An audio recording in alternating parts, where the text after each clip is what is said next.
اللہ رب العالمین والصلاة والسلام علی سید المرسلین۔ حاضرین و ناظرین، امید ہے آپ خیریت سے ہوں گے۔ آج ہم سیاست شرعیہ کورس کی کلاس میں حاضر ہیں۔ ہم سیاست کے بارے میں گفتگو کر رہے تھے۔ آج ہم سیاسی نظام کے اوپر گفتگو کریں گے۔ دنیا کے اندر اسلام سے پہلے اور اسلام کے بعد بہت سے سیاسی نظام رائج تھے، رائج ہیں۔ تو اب اسلامی نظام کی خصوصیات کو جاننے اور اسلامی نظام کی منفردیت کو جاننے، اس کے خواص کو جاننے اور یہ کیسے کار فرما ہوتا ہے، کیسے بھلائی کے اوپر مبنی یہ نظام ہے، تو جاننے کے لیے پہلے ہمیں دیگر نظام ہے سیاست، اس کے اوپر گفتگو کرنی پڑے گی۔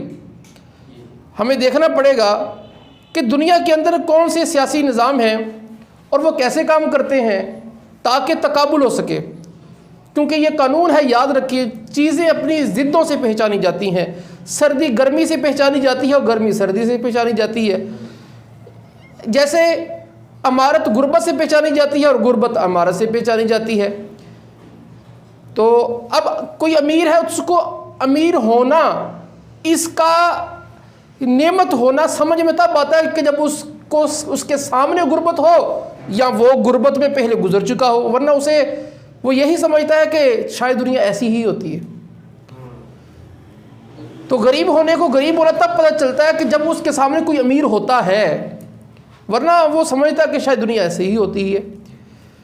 تو اب یہ جاننا ضروری ہے کہ دنیا کے اندر کون کون سے سیاسی نظام رائج ہیں اور سیاسی نظام اس سے پہلے کون سے رائج تھے اور یہ کیسے کام کرتے ہیں۔ اب روئے زمین پر سیاست کا آغاز کیسے ہوتا ہے؟ اس میں اسلام کے علاوہ دو طرح کے نظریات پائے جاتے ہیں۔ ایک کو معاہدہ عمرانی کہتے ہیں اور ایک کو نظریہ قوت کہتے ہیں۔ معاہدہ عمرانی جسے سوشل کنٹریکٹ بھی کہتے ہیں۔ یہ سمجھنے کی بات ہے کہ ہمارے ہاں سیاستدان سیاست کے معاملے میں ایک لفظ استعمال کرتے ہیں، معاہدہ عمرانی۔ بعض کہتے ہیں کہ ہمیں نئے معاہدہ عمرانی کی حاجت ہے۔ تو یہ معاہدہ عمرانی کیا ہے؟ سوشل کنٹریکٹ کیا ہے؟ اس کا کیا مطلب ہے؟ معاہدہ عمرانی، سوشل کنٹریکٹ، اس نظریے کے مطابق دنیا میں لوگ پہلے بغیر حکومت کے رہتے تھے۔ پھر ہوا یہ کہ لوگوں نے اپنے آپس کے معاملات کو نپٹانے کے لیے ایک خاص نظام کے تحت زندگی گزارنے کا فیصلہ کر لیا اور اس معاہدے سے ایک ریاست وجود میں آ گئی۔ گویا کہ چند جو افراد کو ایک بہت زیادہ افراد اپنے اختیارات تفویض کر دیں، ان کے سپرد کر دیں، اپنی خواہشات کو ان کے سپرد کر دیں، اپنے آپ کو کسی قانون کے تحت خود سے باندھ دیں۔ اب یہ اس طریقے سے جو حکومتیں بنتی ہیں، یہ دو طرح کی بنتی ہیں۔ ایک حکومت وہ بنتی ہے اس کانٹریکٹ اور اس معاہدے کے نتیجے میں کہ ایسی حکومت جو بالکل مطلق العنان ہو، آزاد ہو، اور ایک وہ حکومت ہوتی ہے جو عوامی حکومت سے کہا جاتا ہے۔ اب مطلق العنان حکومت میں کیا ہوتا ہے کہ لوگوں نے کسی فرد کو حکمرانی کے لیے منتخب کیا، اب جو مرضی وہ اصول وضع کرے، عوام الناس نے بس اس کی اطاعت کرنی ہے۔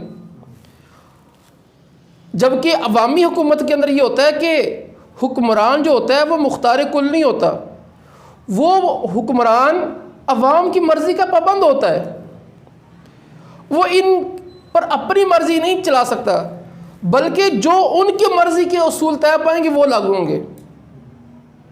تو یہ ہوتی ہے عوامی حکومت۔ تو یہ جیسے میں نے پہلے بتایا کہ یہ اسلامی نظام کے علیحدہ ہم نظام پر گفتگو کر رہے ہیں۔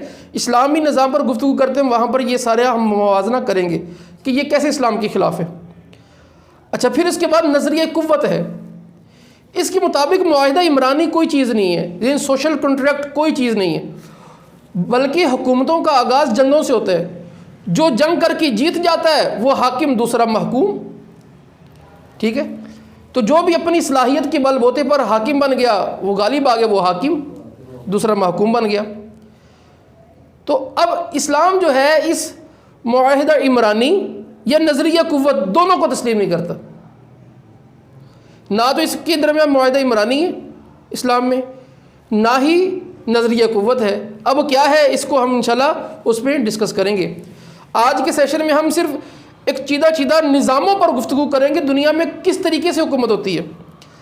اب ہم اس سیشن کے اندر آج یعنی اس سیریز کے اندر جس میں نظام پر گفتگو کریں گے، اس میں بنیادی طور پر 4 نظاموں پر گفتگو کریں گے، اور جو چھوٹے طریقے ہیں حکومت کے اور جو چھوٹے ہیں، جو چند ہیں یعنی جس کی اتنی پاپولیرٹی نہیں ہے، تو اس کو ہم بعد میں ڈسکس کریں گے. بنیادی طور پر 4 چیزیں، ایک ہوتی ہے جمہوریت، دوسری اسے کہتے ہیں ملوکیت یا بادشاہت، تیسری ہوتی ہے اشرافیہ، اور چوتھی ہوتی ہے آمریت. یہ حکومت کا طریقہ ہے کہ جمہوریت کے ذریعے حکومت کی جائے، سیاست کی جائے، ملوکیت کے ذریعے، بادشاہت کے ذریعے کی جائے، یا اشرافیہ ہو، چوتھی آمریت. اب ہم سٹیپ بائی سٹیپ چلیں گے. جو سب سے مختصر ہے آج ہم اس پر ڈسکس کریں گے. اشرافیہ کا نظام انگلش میں کہتے ہیں ارسٹوکریسی. ارسٹوکریسی ویسے آپ نے سنا ہوگا اشرافیہ. اب اشرافیہ یہ کیا ہے؟ اشرافیہ نظام کے تحت، اس نظریے کے تحت حکومت کرنا ہر انسان کا حق ہی نہیں ہے، بلکہ کچھ منتخب لوگ اس کے حقدار ہوتے ہیں. اب وہ منتخب لوگ کون سے ہوں گے؟ اب اس پر گفتگو ہوتی ہے. وہ منتخب ہوں گے یا تو علم کی وجہ سے، یا وہ مذہب کی وجہ سے، یا نسل کی وجہ سے، یا کسی اور طبقے کے ساتھ تعلق رکھنے کی وجہ سے. اب اسی طرح اشرافیہ کا لفظ اس پر بولا جاتا ہے کہ کوئی طبقہ حکومت پر ایسا اثر و رسوخ رکھتا ہو کہ عین اسی کو حکمران گویا کا سمجھا جاتا ہو. تو اس لیے اشرافیہ کی حکومت یہ کہہ دیا جاتا ہے کہ اشرافیہ کی حکومت ہے. یعنی دیکھنے میں حکومت کوئی اور کر رہا ہوتا ہے، لیکن کوئی طبقہ حکومت پر حاوی ہو چکا ہوتا ہے، تو اسے کہہ دیا جاتا ہے اشرافیہ کی حکومت. اب اس کی مثال کیا ہے؟ اس کی مثال ہے بیوروکریسی. بیوروکریسی یعنی سرکاری ملازمین کی حکومت. کس کی حکومت؟ سرکاری ملازمین کی حکومت. بیوروکریسی کا لفظ اس وقت بولا جاتا ہے کہ جب سرکاری ملازمین میں اتنا اثر و رسوخ ہو، وہ اتنے پاورفل ہو جائیں کہ اہم حکومتی معاملات اور پالیسیاں ان کے مرضی کے خلاف نہ ہو سکیں بلکہ ان کی مرضی کے مطابق ہوں. تو بیوروکریسی کو اردو میں افسر شاہی بھی بولا جاتا ہے. بیوروکریسی آپ نے لفظ سنا ہوگا. تو کریسی کا مطلب حکومت. ٹھیک ہے، تو اب گویا کہ اصل حکومت کن کی ہے؟ یہ افسروں کی حکومت ہے.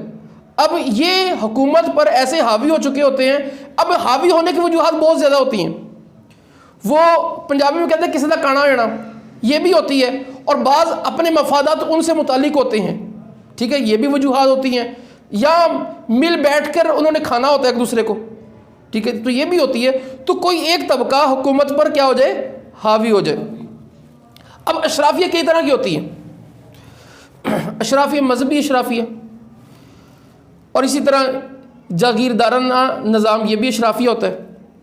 فسطائیت، فاشزم بولا جاتا ہے. اسی طرح کمیونزم، پرولتاری حکومت، یہ بھی بولا جاتا ہے. اب چاروں کی میں بات بتاتا ہوں. سب سے پہلے مذہبی اشرافیہ، اس کو انگلش میں کہتے ہیں تھیوروکریسی. تھیوکریسی کیا کہتے ہیں؟ تھیوکریسی. اب یہ تھیوکریسی کیوں کہا جاتا ہے؟ تھیو یونانی زبان کا لفظ ہے. تھیو یونانی زبان کا لفظ ہے. تھیو کا مطلب ہوتا ہے خدا، کریسی کا مطلب حکومت، مطلب خدا کی حکومت. اصل لفظ کا مطلب تو یہ تھا، لیکن یہ جو لفظ استعمال ہوا جو عیسائیوں کے بارے میں، اب ہوا یہ کہ جو عیسائی لوگ تھے، جب حضرت عیسیٰ علیہ السلام آئے، انجیل لے کے آئے، اب انجیل کے اندر مذہبی جو عبادات تھیں ان کے متعلق احکامات تھے اور اخلاق تھے، لیکن سیاسی نظام اور پوری زندگی کو احاطہ کرنے والے احکام نہیں تھے۔ ہوا یہ کہ عیسائیوں کے مذہبی پیشواؤں نے اس کو بگاڑ دیا، جو اپنے وضع کردہ قوانین تھے ان کو خدا کے قانون کہہ دیا۔ اب چونکہ نظام حکومت تو تھا نہیں، اب گویا کہ یہ لفظ بولا جانے لگا مذہبی پیشواؤں پر، یعنی اس یورپ کے اندر یہ لفظ بولا جاتا ہے اور پھر ہمارے ہاں بھی بولا جاتا ہے کہ مذہبی پیشواؤں کی حکومت۔ اس لیے جب علماء کو سیاست میں انٹر کرنے کی بات ہوتی ہے تو کہتے ہیں یہ تھیوکریسی نافذ ہو جائے گی، تھیوکریسی آ جائے گی، ملائیت آ جائے گی۔ تو اس کا بیک گراؤنڈ تھا عیسائی پادریوں کے بارے میں کہ جنہوں نے اپنی شریعت میں خود سے قوانین وضع کیے، خود سے قوانین اور غلط قوانین وضع کیے۔ اب ان کی وجہ سے کیا ہوا، اس کو تھیوکریسی کا نام دے دیا جا، کیونکہ وہ منسوب کرتے تھے خدا کی حکومت، یعنی پادری کیا کرتا، وہ اپنے سے بات گڑھ کے کہتا ہے کہ یہ اللہ کا حکم ہے، وہ کہتا یہ اللہ کا حکم ہے، تو کہتا یہ خدا کی حکومت ہے۔ تو اب ان کی حکومت کو اب ہوا یہ کہ اب یہ اشرافیہ کیسے بنے؟ اب ہوا یہ کہ یورپ کے اندر ایک طرف پوپ ہوتا تھا، دوسری طرف بادشاہ ہوتے تھے۔ اب پاپ جو تھا یہ اتنا معاشرے کے اندر پاورفل تھا کہ یہ بادشاہ کے فیصلوں پر اثر انداز ہوتا تھا، یعنی بادشاہ کے فیصلے وہ اپنے فیصلوں میں اس کا پابند ہوتا تھا۔ تو یہ اس لیے اسے تھیوکریسی اور ایک مذموم صورت دے دی گئی۔ آج جب بھی یہ لفظ بولا جاتا ہے اس کے غلط معنی مراد دی جاتی ہے، لیکن حقیقی معنی درست ہے اس کے، خدا کی حکومت، لیکن چونکہ انہوں نے اس کو غلط رنگ دے دیا۔ اب یہی وجہ ہے کہ بعض لوگ اس کو اسلامی سیاست کے ساتھ بھی جوڑتے ہیں، اسلامی نظام کے ساتھ بھی جوڑتے ہیں، لیکن حقیقت میں بہت زیادہ فرق ہے۔ اب دیکھیں نا، جو ہمارے اور عیسائیوں میں زمین آسمان کا فرق ہے۔ اب جو انجیل تھی، جتنے بھی انجیلیں ہیں، اس میں سیاست کے متعلق اور دیگر نظام زندگی کے متعلق احکامات ہیں تو بالکل تھوڑے۔ اب اس کے بعد جو عیسائی کے جو پوپ ہوتے تھے وہ جو چاہتے قانون بناتے، کوئی کرائیٹیریا نہیں، وہ کہتے بس اللہ کے نے کہہ دیا بس ہو گیا۔ اب پھر کسی کو سے اختلاف کا حق حاصل ہی نہیں ہوتا تھا، لیکن اسلام میں ایسا نہیں ہوتا۔ اسلام میں اولاً تو احکامات ہر طرح کے ہیں، پوری نظام زندگی کو احاطہ کرتے ہیں، ہر شعبہ زندگی کے بارے میں قانون موجود ہے۔ کسی کو یہ بات کہنے کا حق حاصل نہیں کہ یہ خدا کا فرمان ہے، خدا کا جو فرمان تھا وہ ہو چکا۔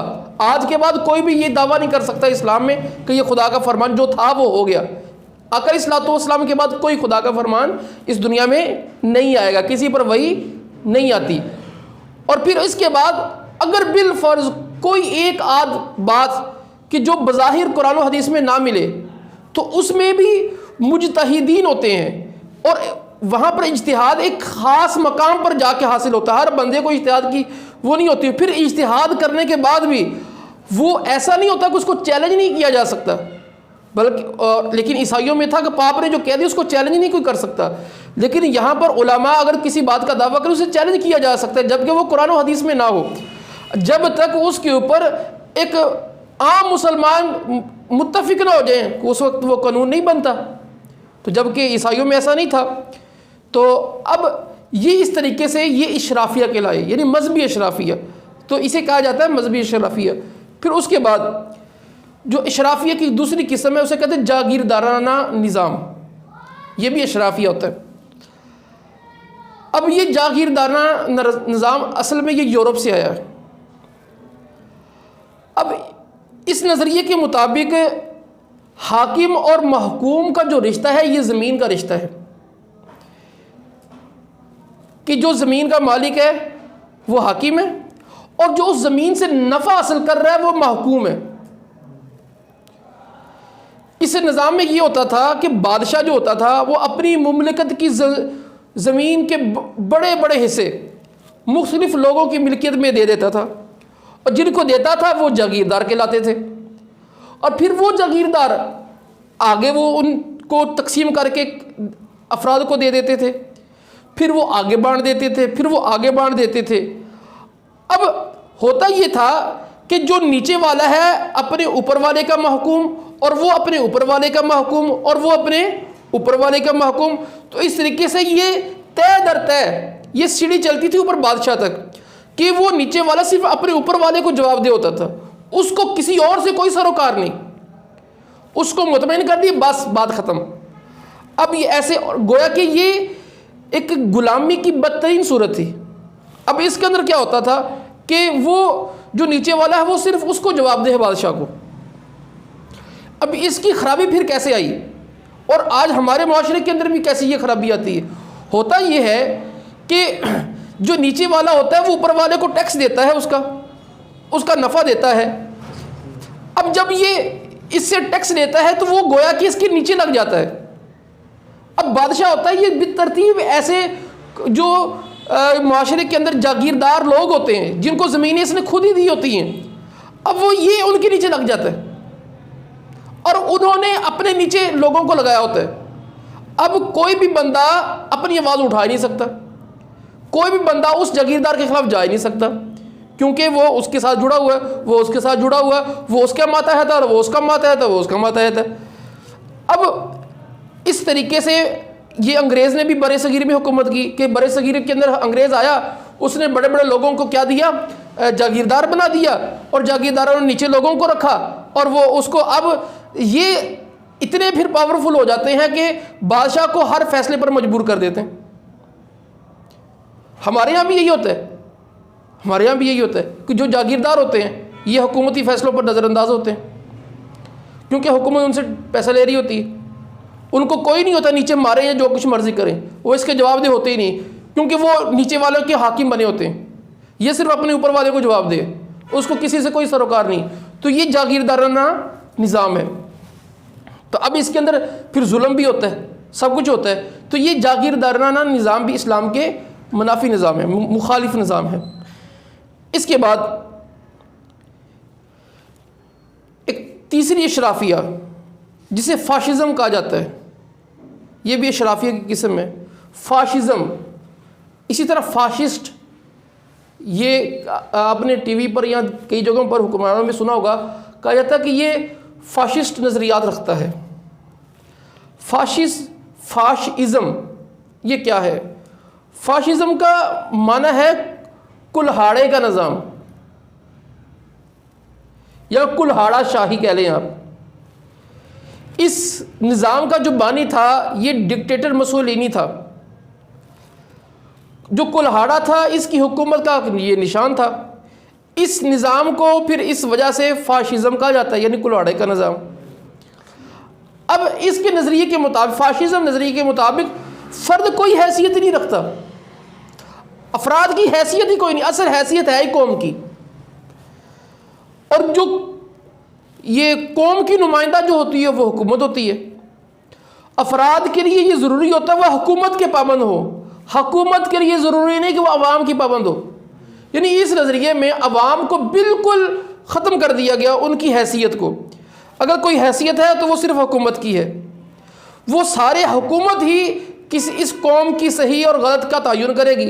اس نظریے کے تحت ریاست کے اندر صرف ایک ہی پارٹی ہوگی جو حکومت چلائے گی، کوئی دوسری پارٹی وجود میں نہیں آ سکتی، اور کسی کو اظہار رائے کا حق حاصل نہیں، کسی کو اختلاف کا حق حاصل نہیں ہے۔ تو اب ہوا یہ کہ اس نظام میں مسولینی نے اس لوگوں کو کچل دیا۔ اب ظاہری بات ہے یہ کرنے کے لیے ظلم کرنا پڑے گا، کیونکہ انسان کی فطرت میں آواز اٹھانا ہے تو وہ آواز اٹھائے گا۔ تو یہ اس نظام میں تو یہ تھا کہ صرف جو حکومت ہے وہی سب کچھ ہے، وہی صحیح اور غلط کا فیصلہ کرے گی، افراد کی کوئی وقت نہیں ہے۔ اب مسولینی نے اس نظریے کو لے کر کافی پہلے ترقی کی، لیکن آخر کار یہ اس کا نظریہ دم توڑ گیا۔ اب ہوا یہ کہ مسولینی کا یہ جو نظریہ تھا کہ حکومت صرف چند افراد کی ہوگی، وہی حکومت کریں گے، اور پھر اس کے اندر اس نے یہ کہا تھا کہ افراد کی کوئی حیثیت نہیں ہے، افراد وہ مرتے ہیں مریں، جو مرضی ہوتا ہے، حکومت بس وہی طاقتور ہے، وہی سب کچھ ہے۔